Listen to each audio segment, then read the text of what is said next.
tadi nyambung mungkin ini kan media sosial gitu ya, media sosial di mana hampir semua anak muda, bahkan bukan cuma anak muda gitu ya, bahkan orang dewasa pun semua punya. Di mana media sosial ini jadi salah satu ajang aktualisasi diri seperti itu.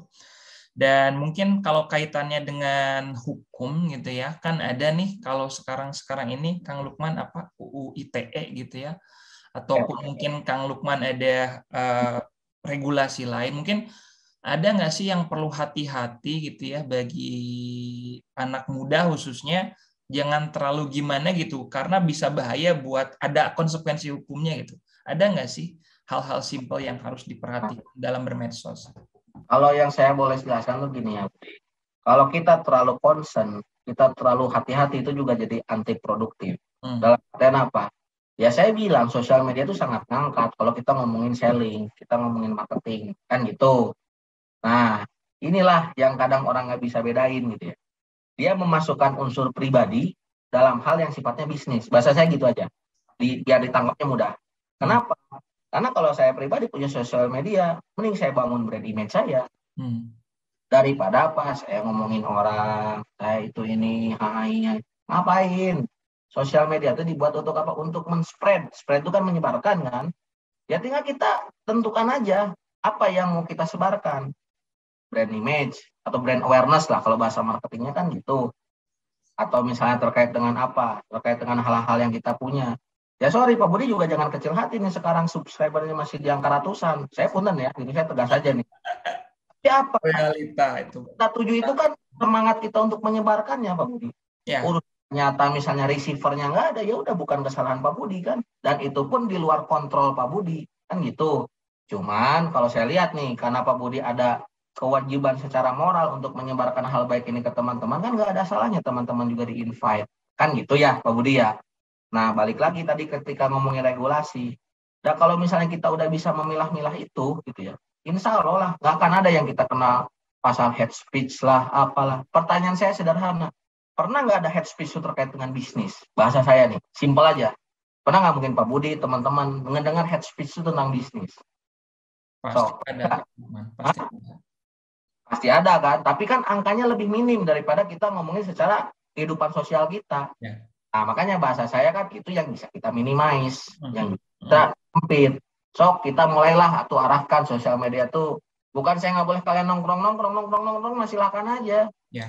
Mulailah kan teman-teman ini kan fakultas ekonomi bisnis ya. So, bangun brand awareness. Biar misalnya nih, saya tembak nama aja satu nih. Misalnya ada yang kenal nama Arni, Arhes, Arhes benar ya, atau Adine. Kan gitu. Biar di otak mereka tuh kalau ngedengar nama itu tentang apa. Benar. Itu yang sangat ditinggalkan oleh anak-anak muda. Makanya apa? Terlalu flexing. Bahasa gua flexing ngapain nggak akan nolong. Malah menjerat Kang Lukman nih langsung nih, karena kaitannya masih sama nih, karena kalau saya, kenapa dasar saya ngundang Kang Lukman juga, betul, karena status-status Kang Lukman ini memang terkait branding gitu ya, branding, personal branding, kemudian tentang apa penyelesaian kasus, ataupun tentang menyelesaikan apa, mengerjakan sesuatu, jadi keluar ketika misalkan orang tuh, Kang Lukman tuh apa gitu, itu kejadian juga betul Kang Lukman. Jadi media sosial tuh ketika misalkan saya contoh sedang memajang, sedang jadi pembicara, ternyata nyambung, oh tiba-tiba diundang sama ini gitu.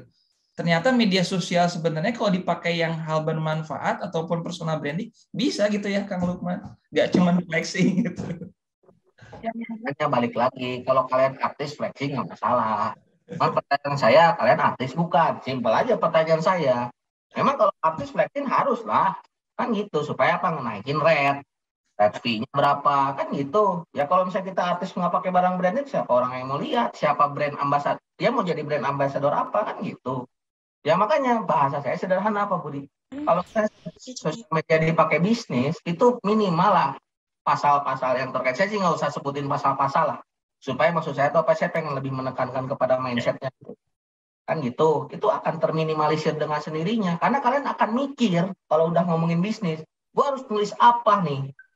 Dan pertanyaannya, itu akan merusak orang lain nggak? Ya kecuali kalau misalnya kalian ranah bisnis tapi ngejelekin brand lain, ya nggak boleh juga, Bo. Kan gitu maksudnya. Benar nggak Pak Budi? Ya, ada etikanya yang harus dijaga. Cuma kan kalau kita udah persempit tuh kalian juga jadi lebih berpikir. Beda dengan misalnya, waduh ini ada teman gue yang bilang apa, ya itu mah tuh saya mah anak SMP aja gitu yang ngomong kayak gitu mah. Ya makanya balik lagi. Kalau kalian sadari, secara betul disadari banget. Pernah nggak kalian kalau kalian ketika buat Instagram, WhatsApp, Facebook tuh ada syarat usia? Simpel nih pertanyaan saya. Pernah nggak kalian sadari? Mungkin kalian pernah lihat, tapi sadar nggak makna itu?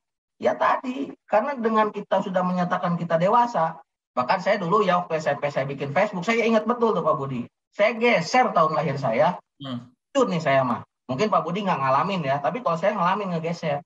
Tapi kan itulah jadi konsekuensi logisnya. Jadi dianggapnya si user daripada sosial media itu sudah dewasa. Kan gitu pemahamannya. Bukan kita sekarang misalnya kita umur 16 tahun, kita umur 15 tahun kita nggak bisa. Kita akal-akalin. Ya itulah yang banyak terjadi. Gitu.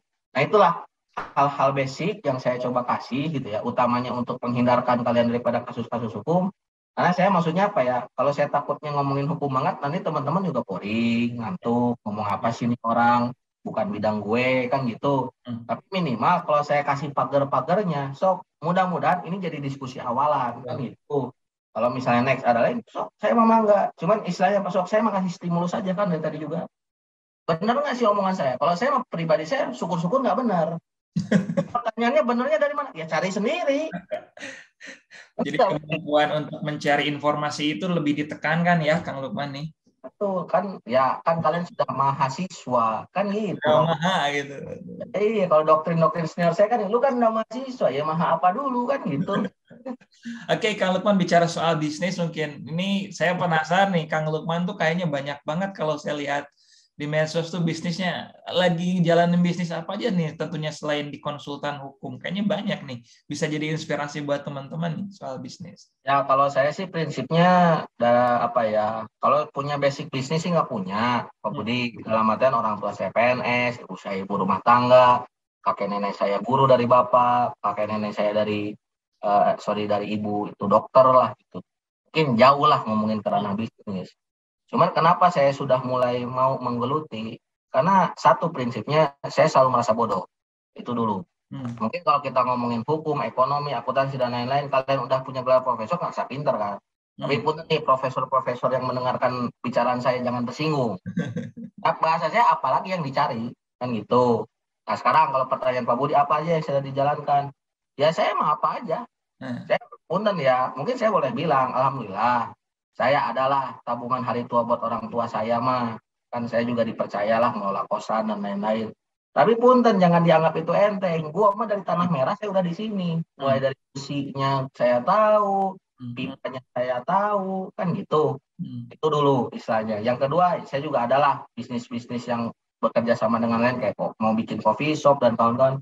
Cuman intinya apa? Kalian boleh pinter di kampus, tapi jangan lupa ilmu lapangannya kalian harus dapet. Kan gitu.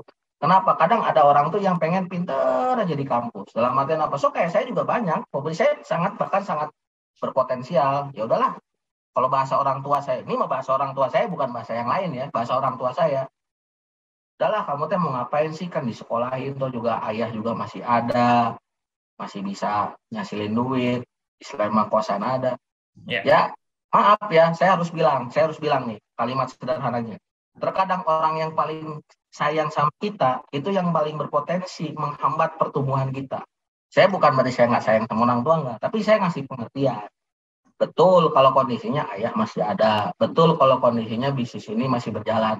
Kalau misalnya ini dua hal ini ada yang satu timpang atau nggak ada, mau ngomong apa? Kan gitu. Makanya teman-teman juga di sini jangan patah semangat dan lain-lain. Mungkin kita tidak seberuntung orang lain pasti, karena pasti ada orang yang beruntung. Tapi percaya sama saya, orang-orang yang gede hari ini, atau saya pernah mungkin kemarin saya nulis di status di Instagram tuh gini, biar teman-teman paham lah dengan konsep bisnis yang saya yakini. Tapi balik lagi ya, mudah-mudahan salah, jadi sehingga kalian cari kebenarannya. Saya bilang, bisnis itu semacam kita ngurus bayi. Mulai dari makannya, susunya, popoknya. Kita kan istilahnya mah ngurus lah, capek lah gitu. Saya memang capek, benar nggak Pak Budi? Mungkin Pak Budi udah punya putra 2 atau gimana rasanya? Capek kan ngurus anak kan? Ada nggak enak-enaknya bahasa saya? Mau kan? Menuju, Kang Lukman mau menuju 2. Ya mau menuju 2, istilahnya kan. Itu. Tapi kan sekarang udah punya keponakan atau Ya, terus-terusan. kan itu. Tapi kan lambat laun juga si bayi ini udah mulai belajar jalan, berlari dan lain-lain. Mulailah itu bisa diajak jadi teman diskusi kita. Bahkan mungkin ketika kita udah tua, bahasanya ya, yaitu si bisnis itu yang akan menopang kita, atau istilahnya autopilot lah, passive income lah, dan whatever lah bahasanya kan gitu. Ya udah, sampai di titik itu kita harus paham dulu. Tapi di titik lain juga kita akan melihat realita-realita yang lain. Ada loh teman-teman kita yang orang tuanya pembisnis diwariskan. Ya udah, kita terima aja itu apa adanya. Tapi ingat bahasa saya nih, ingat bahasanya. Bisnis juga tahu siapa yang jadi orang tua kandung mereka. Ya. Paham nggak maksud saya? Jadi mereka pun mungkin akan memberikan manfaat, tapi ya sekedarnya. Beda dengan kita yang nge-build, nge-create gitu ya, ngejaga bener, ngedidiknya, ngasih tahu nih perilakunya kayak gini. Anggap aja seperti itu. Jadi supaya apa? Ketika misalnya kita bisnis, kita rugi lah, kita apa? Wajar. Dapat tanya juga saya simpel tuh. Kita ngurus anak, emang anak itu sekali kita omongin langsung ngerti. Kan ada bandel-bandelnya mungkin gitu ya Pak Budi ya, yang udah punya pengalaman nih. Jadi kasarnya menurut Kang Lukman ini dalam berbisnis itu nggak bisa tiba-tiba langsung jadi, tapi kita harus tahu dari seluk-beluk, dari nolnya paham gitu ya membangun bisnis ini, Kang Lukman.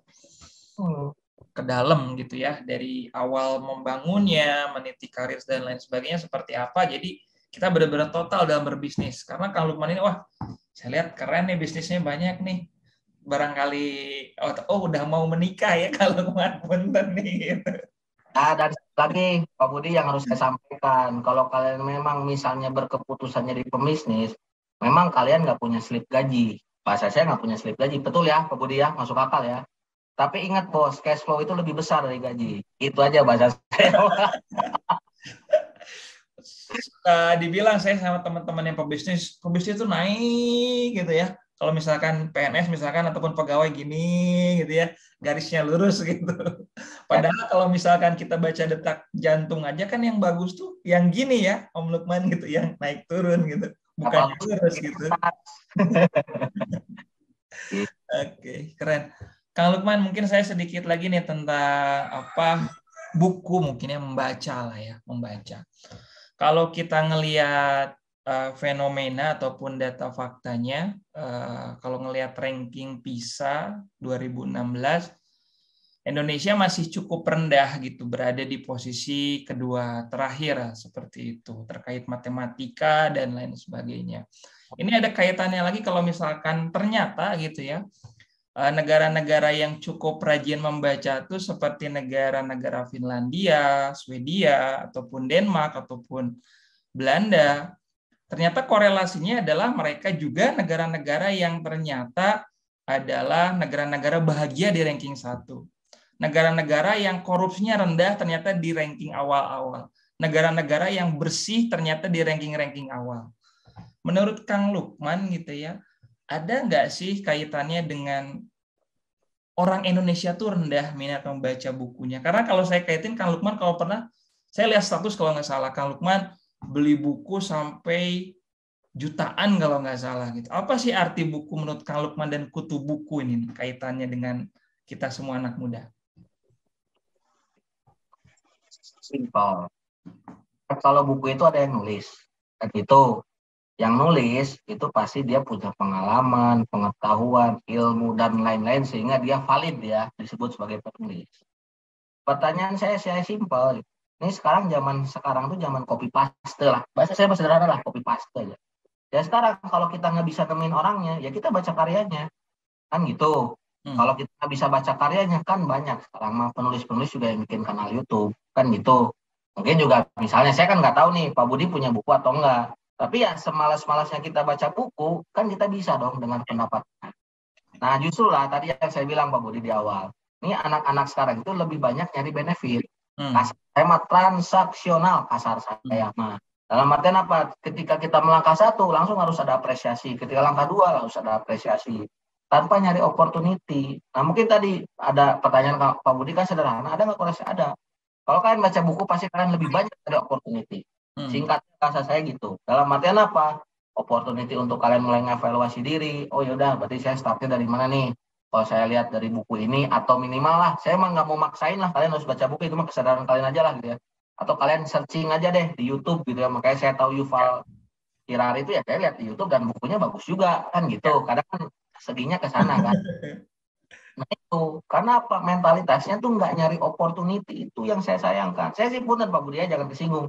Saya nggak ada masalah teman-teman punya slip gaji. Justru saya mau bersyukur. Minimal apa? Kalian makan mah aman. Jangan niru kayak saya nih, nggak punya slip gaji. Kan gitu istilahnya. Tapi apa? Sok tetap punya mentalitas nyari opportunity. Dan sekalipun misalnya sekarang kan gini. Kalian kan berbisnis itu kan bisa partner. Kan gitu. Ya sok kalian cari partner bisnis yang memang bisa menghandle operasionalnya. Kan gitu ya Pak Budi ya istilahnya. Kalian tetap bisa insight, atau juga kalau kerja kan 8 jam sehari. Kalian masih punya waktu sisa 1 jam.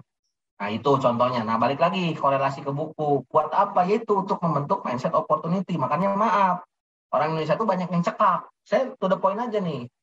Cekaknya apa? Kata orang A ikut A, kata orang B ikut B. Kan gitu. Gak ada versi otentiknya. Dan maaf, itu yang nggak pernah akan ada orang yang sampaikan. Karena ketika orang udah sampai di titik punya autentifikasi, mau orang nawarin gaji berapa, mau orang nawarin apa, pasti nggak mau. Ya saya jujur, ini saya ngomongin diri sendiri. Saya ditawarin gaji 22 juta di Jakarta, saya ngambil. Ngapain bahasa saya mah? Bukan saya ngapain, saya sosokan, saya nggak butuh duit, saya butuh duit. Cuman ngapainnya apa? Berarti waktu saya habis nih. Invest to myself-nya tuh habis. Time to invest to myself-nya tuh habis. Kenapa? Saya mikir saya masih muda, kecuali beda urusan, saya udah nikah. Anak saya udah 4 misalnya. Ya kalau saya gini-gini aja saya bodoh kan gitu istilahnya. Ya berarti apa? Saya harus cari opportunity yang memang lebih jelas, lebih clear kan gitu. Nah itulah mungkin teman-teman udah bisa berpikir lah ketika tadi saya bilang masalah opportunity itu apa ya, kalau bahasa Indonesia gampang peluang. Cuman jangan cuma diartikan translate di Google Translate kalian baca peluang. So cari opportunity itu apa? Versi kalian. Kalau bahasa saya apa? Opportunity itu bukan dari sekedar peluang. Begitupun termasuk juga hal-hal yang harus kalian lakukan. Kan opportunity, karena harus ada rencana, harus ada apa sih? Timetable yang jelas gitu loh. Harus ada schedule yang jelas. Nah itu Pak Budi, korelasinya menurut saya, kenapa mereka tuh yang baca bukunya tinggi, kebahagiaannya tinggi, karena sudah menemukan otentifikasinya. Ya, ya. Tapi bener kan Kang Lukman, kalau nggak salah saya validasi dulu pernah beli buku banyak sampai jutaan itu. Alhamdulillah, saksinya Togama Supratman tuh. Saya kan sama cewek saya, Pak Budi, sama pacar saya nanya ngapain yang beli buku sih itu, nggak usah ada urusan lu, gue bilang ini modal hidup saya bilang itu titik. Udah sederhana. Ya, itu. Karena bener nggak sih Kang Lukman itu divalidasi juga, orang hukum itu harus jadi apa ya, pembaca yang baik lah kutu buku. Karena kalau misalkan tidak memahami dengan betul, bisa dibelok-belokkan maknanya. Betul nggak sih Kang Lukman terkait Ya hal itu? itulah, kadang orang itu kan nyari makna dalam suatu kata dalam aturan itu kan hanya untuk tanda kutip apa ya, menguntungkan Ya, kepentingan tertentu. Saya nggak bilang kelompok, nggak bilang orang, tapi tertentu aja. ya, Tapi lupa kembali makna dasarnya apa. Makanya tadi kan Abdi nanya ke saya, gimana sih cara menghindari daripada pasal undang-undang ITE atau mungkin ada aturan lain, saya nggak akan jelaskan itu. Karena kalau ranah itu mah ya nanti aja ngobrolnya sama polisi kalau kalian dituduh kan gitu.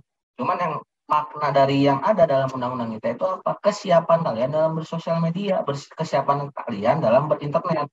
Makanya tadi saya tanyakan juga ya, pernah nggak kalian ngeh gitu bahasanya? Ketika kalian daftar Google, daftar ini ditanyakan tanggal lahir, itu ya. aja dulu yang basic maksud saya tuh. Ya kenapa sekarang orang bisa ditangkap? Ya karena dia sudah dianggap dewasa ketika dia punya akun itu. Pertanyaan saya sederhana, kalau misalnya kita ngomongin hoax, ya, yang kena itu kan yang menyebarkan. Ya, pertanyaan saya kalau yang baca kena nggak? Yang baca nih Pak Budi, enggak. Makanya kan adalah kalau di Jawa Barat itu ada Jabar Sabar Hoax. Ya kita harus validasi dulu dong kebenarannya, kan gitu. Benar nggak nih valid atau jangan sampai hanya argumen yang menggiring lah gitu dalam tanda kutip. Nah itu sih yang saya tekankan tuh. Jadi supaya kalian pun nanti ada korelasi dengan bisnis itu apa. Kalian juga mungkin kan belajar lah prinsip kehati-hatian mah, prudensial prinsip dan lain turunannya dan lain-lain. Ya itu tuh bukan hanya sekedar tekstual yang ditanya Pak Budi ujian kalian bisa dapat A. Makanya Pak Sok suruh baca buku supaya dijelaskan maksudnya itu apa turunannya. Kalau kalian ngerti, baca ulang. Belum ngerti, baca ulang. Can ngerti we, meuli buku lain nu ngajelaskeun eta. Bahasanya begitu. Bahkan senior saya dulu tuh pernah bilang, man kalau lu googling jangan cuma page 1, page 2, cari sampai page terakhir. Kalau kan nggak punya bukunya, ya saya aja Pak Budi, nggak semua orang punya dana untuk beli buku, benar nggak? Pasti. Kalau di kuliah kan istilah gini, perpustakaan ya oke lah, kalau lagi nggak COVID bisa buka, kalau lagi COVID gimana? Nah minimal budaya kayak yang berselancar aja sekarang harus dikembangkan sampai ke page terakhir bahasanya juga. Jadi kalian udah mulai kaya tuh ngomongin satu kata atau satu kalimat aja prudensial prinsip prudensial, prinsip kehati-hatian. Itu kan cuma menghafal ya prinsip prudensial adalah ini enggak. Ya. Benar lah Pak Budi juga dosen pasti bisa nge-explore kan. Mahasiswa ngerti atau yang cuma copy paste, maaf ya, saya to the point aja nih. Jadi benar-benar menyelam nih ya Kang Lukman ke dalam semua gitu ya. Untuk terkait keilmuan tuh jangan hanya sekedar cangkangnya saja, tapi benar-benar menyelam sampai ke dalam gitu. Oke, Kang Lukman, mungkin ini hampir di ujung ya perdiskusian kita gitu ya, diskusi kita gitu. Ini mungkin ada beberapa pertanyaan lagi mungkin yang ingin saya tanyakan ke Kang Lukman, mungkin mengenai ilmu hukum gitu ya, yang Kang Lukman geluti lah, yang Kang Lukman jalani gitu ya sampai sekarang. Kenapa dasarnya gitu orang non hukum lah artinya kasarnya harus belajar hukum atau harus melek hukum juga gitu? Kenapa sih ilmu hukum juga penting nih buat keseluruhan gitu orang-orang itu misalkan? Sebabul nuzulnya, sebabul nuzulnya, hukum itu kan berawal dari etika. Kalau bicara filsafatnya nih, saya biar teman-teman ngerti aja karena udah nyanyiin sumber kan kenapa tuh kan dalam. Etika itu akan berbicara terhadap aktivitas sosial. Nah, cuman aktivitas sosialnya kan mulai dari yang dibagi nih, estetikanya lah, ininya. Nggak usah saya jelasin semua. Intinya kalau kalian ekonomi nih, kenapa kalian harus belajar hukum? Ya karena itu merupakan bagian yang tidak terpisahkan. Bahasa saya mah tidak terpisahkan ya. Sekalipun mungkin dalam kalian mengkajinya, kalian juga harus ada kekhususan keilmuan. Contoh sederhana, kalau kalian ngitung PPh, atau PPh, PBB, kalian tahu tabulasi berapa persennya dari siapa? Dari mana bahasanya? Misalnya PBB, pajak bumi bangunan kan dari Undang-Undang 2008, misalnya gitu. Yang terbaru kan ada ketentuan umum perpajakan yang terbaru 2019, misalnya gitu. Memang kalau yang kita terima dari dosen ya karena dosen kan nggak punya cukup waktu juga ya Pak Budi untuk jelasin semua. Tapi kalau kalian udah bisa nyari sampai sana, gini. Jadi apa? Kalaupun nanti kalian udah lulus, udah autopilot berpikirnya. Contoh, bener nggak ini berapa persen? Jangan-jangan aturannya tidak update. Jadi kalian misalnya lulus tahun berapa? 2022. Anggaplah setahun setelah kalian lulus ada aturan baru, kalian suruh ngitung pajak perusahaan. Mending kalau pajaknya lebih besar daripada hitungan real. Gimana kalau kurang? Kalian yang kegencet. Kan itu Pak Budi. Nah itulah urgensi-urgensi yang saya mau sampaikan. Sehingga apa? Sebetulnya sederhana lah. Hukum itu hanya untuk mengembalikan keharmonisan aja. Sederhana itu. Tapi kalau misalnya dalam ranah bisnis, ya hukum itu sebetulnya bisa jadi opportunity, bisa jadi strength, bisa jadi weakness, bisa jadi threat, bisa. Ya kalau kita ngomongin analisis SWOT kan gitu istilahnya. Ya tinggal kita memposisikan di mana. Kalau bahasa saya harus strength. Makanya mungkin ada profesi konsultan hukum kan gitu untuk mengarahkan. Tapi kalau misalnya kita berhadapan sama aparat atau kita sedang menjalani kasus hukum, mungkin itu kita juga harus mengevaluasi. Oh mungkin ada weakness dari segi hukum kita tuh yang kurang kan gitu, sehingga ada threat, ada ancaman kan gitu. Menurutnya Budi punten nih, saya juga nggak terlalu paham konsep itu. Gitu kalau saya bahasakan ekonominya tuh supaya gampang, SWOT aja kalian punya gitu seperti threat gitu bisa. Jadi betul ya ada kaitannya Kang Lukman. Jadi teman-teman semua di sini saya hadirkan Kang Lukman juga. Pertama terkait bisa jadi inspirasi gitu. Yang pertama saya garis bawahi adalah integritasnya gitu. Integritasnya Kang Lukman gitu ya. Yang mana ada godaan-godaan ataupun ada terpaan-terpaan tetap kekeh dengan prinsipnya seperti itu. Kedua gitu ya, Kang Lukman bagi saya ini apresiasi gitu. Kang Lukman tuh bukan masalah number usianya, tapi menurut saya Kang Lukman ini bisa dikatakan usia yang cukup muda gitu, tapi sudah mempunyai pemikiran yang besar segitu. Nggak semua orang gitu ya, Kang Lukman menurut saya, walaupun tidak bisa diukur pakai materi seperti itu. Dan juga harapannya adalah teman-teman Kang Lukman ini nggak megang hanya 1-2 bisnis. Tadi udah disebutkan ada beberapa bisnis juga yang dipegang seperti itu. Dan bagusnya lagi juga Kang Lukman tetap menghargai apa yang jadi menghormati orang tua, dan juga tadi disinggung juga kakeknya dan lain sebagainya, sampai silsilah keluarganya pun paham gitu Kang Lukman ini. Jadi akan ada banyak benefit yang teman-teman peroleh dari apa yang disampaikan oleh Kang Lukman di sini. Walaupun tadi ya Kang Lukman mungkin pendekatannya adalah orang biasa di lapangan gitu ya, menangani kasus gitu, semua aja dikeluarkan gitu ya Kang Lukman, kurang lebih pendekatannya seperti itu Kang Lukman ya. Oke, mungkin menjelang terakhir, mungkin kaitannya dengan masalah, bisa ada nggak sih Kang Lukman pernah punya satu kasus atau pemenangannya satu kasus yang menurut Kang Lukman menarik lah, bisa diingat gitu ya, dan bisa jadi inspirasi juga ke teman-teman gitu. Ada nggak sih penanganan kasus Kang Lukman gitu? Kan juga sebetulnya saya agak kode etik ya, Pak Budi, saya harus disclaimer dulu nih. Oh iya. Mungkin saya menjelaskan, tadi kan secara prosesnya nggak sampaikan, tapi kan saya hanya menyampaikan moral value-nya. Ya, moral value-nya, betul. Apa sih moral value yang paling terpenting dalam kasus ini? Ya kalau saya satu ya, yang saya masih ingat betul gitu ya. Apalagi ini ngomongin bisnis. Ya, karena istilahnya juga, maaf, kliennya juga sudah meninggal. Jadi waktu itu alhamdulillah klien pertama saya itu yang punya tos serba di daerah Kuningan, Majalengka, Indramayu, daerah sono lah gitu ya. Yang punya bahasa saya. Saya juga kaget, buset, gue punya klien pertama tuh yang kayak gitu kan, gajah lah bahasanya kan. Cuman ada nih, menarik banget bahasanya. Kenapa coba? Dia hanya memperjuangkan tanah 54 meter persegi, yang dimana dia juga punya aset supermarket 12 cabang tuh punya dia semua, termasuk tanah-tanahnya. Tapi dia tetap pertahankan. Ya pertama yang ngomongin harga diri. Harga diri. Kenapa? Karena saya pengen orang tahu bisnis sama saya clean and clear. Dia bilang kayak gitu, Pak Budi. Dalam artian apa? Ini kalau perkara ini masih ada, Kang Lukman, cucuk nih bahasanya. Cucuk ya, ngerti lah mungkin teman-teman cucuk kalau kita makan ikan tuh, kalau misalnya tulang kan cucuk kan. Cucuk. Kenapa? Karena itu jadi satu miss. Orang tuh pasti bakal lihat kelemahan saya. Nah itu juga yang saya paham. Oh iya ya. Daripada sekarang kita fokus kepada hal-hal yang sifatnya major, kan gitu. Ini kita fokus aja hal yang perintilan. Itu sampai dia bilang, saya meninggal, saya nggak mau meninggalkan warisan permasalahan ini ke anak cucu saya. Karena maaf, makanya saya nggak berani ngambil investor. Bahasanya gitu, jelas itu. Karena ada masalah ini. Saya nggak mau ujung akhirnya investor tahu masalah ini dalam artian apa? Oh, berarti saya ini bukan orang yang amanah. Saya ini ngasih bisnis yang tidak clear and clean. Nah, disitulah saya mulai nangkap gitu ya. Oh ya betul sih, makanya kenapa gitu ya. Istilahnya banyak startup atau teman-teman yang mungkin pengen usaha itu harus dari kecil. Ya. Belum tentu kita diwarisin yang gede itu bisa ngerti gitu. Tapi kalau dari kecil kan, ya anggaplah kesalahan-kesalahan minornya bisa kita revisi lah, bisa kita modifikasi lah, adaptasi lah, dan lainnya transformasi. Justru syukur-syukur kan itu lebih besarnya.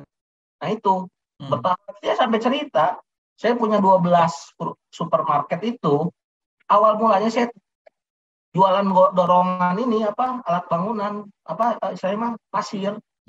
Mulailah di situ ada yang percaya sama saya, bikinin toko bangunan.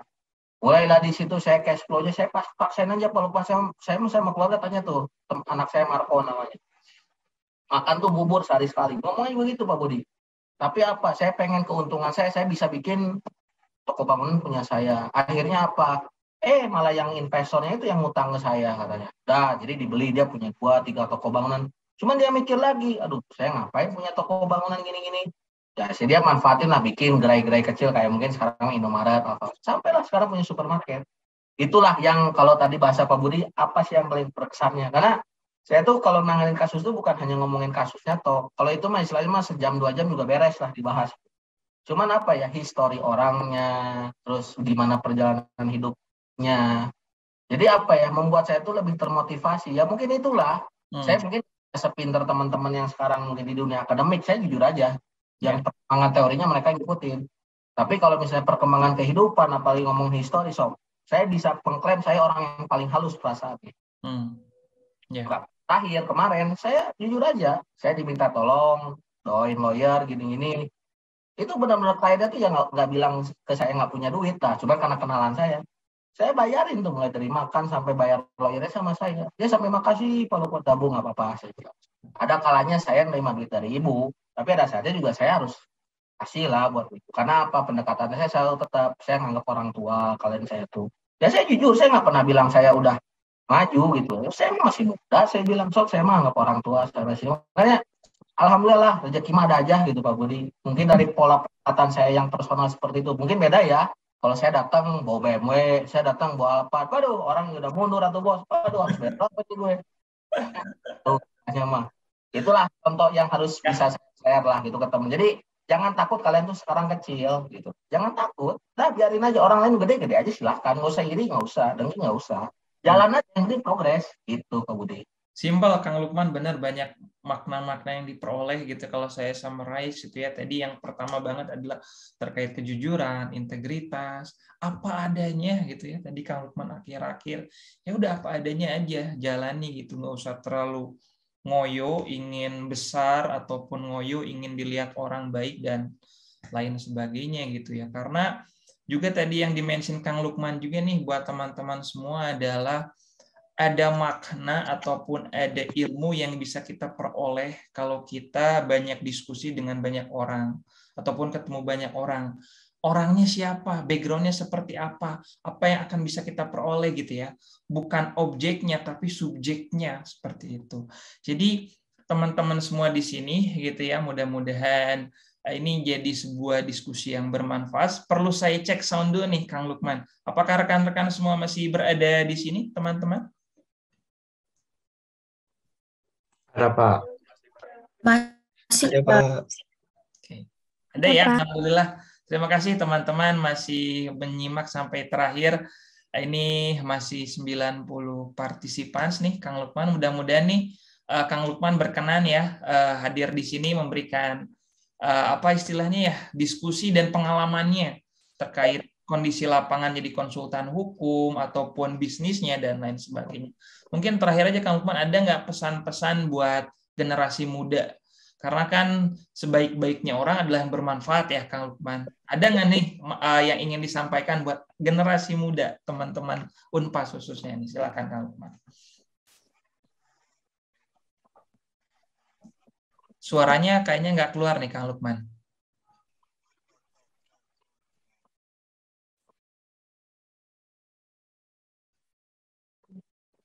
Oke. Tes. Ya, sudah keluar lagi, mangga. Ya, jadi gini saya selalu sampaikan, sok yang bisa nolong kalian tuh diri kalian sendiri. Saya bilang gitu. Kalian nggak usah takut teman-teman kalian anak bosnya siapa. Bos aja bahasa saya mah. Kalian nggak usah iri gitu bahasa. Tetap yang nolong kalian tuh diri kalian sendiri. Makanya saya nggak salah ya Pak Budi dari tadi saya tekankan. So karakter kalian lah yang harus kalian tekankan. Bahkan pernah tuh saya masih ingat kata-katanya. Maneh kudu jadi gelandangan heula, maneh bisa ningali karakter jalma. Kalau saya terakhirkan, kamu harus jadi gelandangan dulu biar kamu bisa tahu karakter orang. Justru maaf ya, kalau teman-teman bagi saya starting from zero atau bahkan starting from minus, harus bersyukur. Justru itu kesempatan kalian buat ngelihat kanan kiri kalian. Karena pun ngomong kalau kalian udah jadi orang kaya, bahkan misalnya orang tua kalian diwariskan, gitu ya. Ini saya tegas aja bahasa saya, rugi bahasa saya. Karena kalian nggak punya waktu untuk melihat teman-teman yang memang saya atau rekan-rekan yang memang punya semangat fight bareng. Ya mungkin hanya orang yang datang kalian nyari benefit. Nah itulah bahasa saya. Bahkan kalau kalian udah kaya ya kalian tertutup kemungkinan untuk nyari opportunity. Kan gitu. Makanya itulah pentingnya mentalitas nyari opportunity. Silahkan kalian nyari benefit, saya nggak ada masalah, nggak ada soal. Bahkan kalau bisa rate gaji kalian tuh jangan dianggap jutaan atau kalau bisa puluhan lah gitu. Ya kan? Tapi tetap mindset opportunity-nya. Jadi kalian kalaupun misalnya nanti one time kalian kerja, kalian juga jangan mikir hanya sekedar kuliah pulang kerja masuk, nah, harus ngerti ini alur bisnisnya kemana dan lain-lain. Nanti kalau ketika kalian dihadapkan kepada satu kondisi, maaf saya nggak ngedoain PHK lah atau kalian ternyata sakit sehingga kalian nggak bisa kerja. Tapi kalau otak alur bisnisnya kalian udah dapat, aman. Nah itu maaf yang nggak pernah diingat sama si pemilik perusahaan. Saya pun dan saya kenapa punya pemahaman seperti ini. Karena klien saya yang punya perusahaan, mau nggak mau roda bisnisnya ngobrol sama saya. Kok jadi serasa konsultan rasa owner nih gue bilang. Tapi saya mikir kan, oh mungkin ini kesempatan saya. Saya nggak ngomongin rate, maaf ya, saya nggak ngomongin fee saya berapa. Cuman, jadi kalaupun saya ngasih satu keputusan yang ternyata memuaskan, oh ini jadi peluang nih buat saya kan gitu. Begitupun punten dalam tanda kutip, lamun orang ngarugikan, kita rugikan bukan saya yang rugi. Benar nggak Pak Budi? Karena kesimpulannya kalau konsultan itu hanya memberikan pertimbangan. Keputusan ada pada direksi. Tapi kan kalau ternyata keputusannya sesuai dengan pertimbangan kita, prestasi nggak kita? Prestis nggak kita? Nah itu yang sering anak muda lupakan tuh, prestis. Prestasinya tuh yang dicari, prestisnya nggak ada. Prestis, makanya alhamdulillah awet gitu. Alhamdulillah nih Kang Lukman. Mungkin terakhir mah terkait barangkali sewaktu-waktu mungkin boleh ya ngontak Kang Lukman dari mahasiswa tentunya gitu ya. Nggak masalah. Kali ini diskusi terkait hukum ataupun lainnya ataupun bisnis itu boleh ya tentu ya Kang Lukman. Boleh, nggak apa-apa. Mau ngobrol langsung boleh, by Zoom nggak apa-apa. Saya mah santai aja lah. Ya mangga mungkin Kang Lukman juga ini berselancar juga di Instagram gitu ya. Di WA juga sudah dicantumkan gitu ya, karena punya kantor konsultan hukum nih Kang Lukman ini teman-teman. Kalau barangkali ada keluarganya ataupun kolega ataupun siapapun itu yang ingin berkonsultasi masalah hukum, dan itu tentu ada kasus-kasus hukum yang perlu diselesaikan seperti itu ya Kang Lukman. Jadi bisa nih ke Kang Lukman gitu ya. Pasti tadi udah jelas dijelaskan akan diberikan servis yang terbaik nih oleh Kang Lukman. Ini jadi nebeng promosi gue nggak jadi ada. Kang Lukman, terakhir AdSense tadi. Siap. Oke, mangga atur nuhun pisan Kang Lukman. Saya rasa udah 1 jam lebih gitu nih hasil diskusinya. Barangkali Kang Lukman juga ada kegiatan lain yang tidak dilakukan gitu ya. Nuhun pisan sudah memberikan dan pengalaman nih buat teman-teman semua mahasiswa di sini. Hatur nuhun pisan Kang Lukman. Mangga hatur nuhun Kang Lukman, sehat-sehat selalu, mudah-mudahan. Salam juga buat keluarga gitu, buat Asep dan lain juga gitu ya. Mudah-mudahan sehat selalu Kang Lukman. Segera ditunggu undangannya gitu. Mudah-mudahan doa Abudi dan teman-teman. Amin. Hatur nuhun pisan.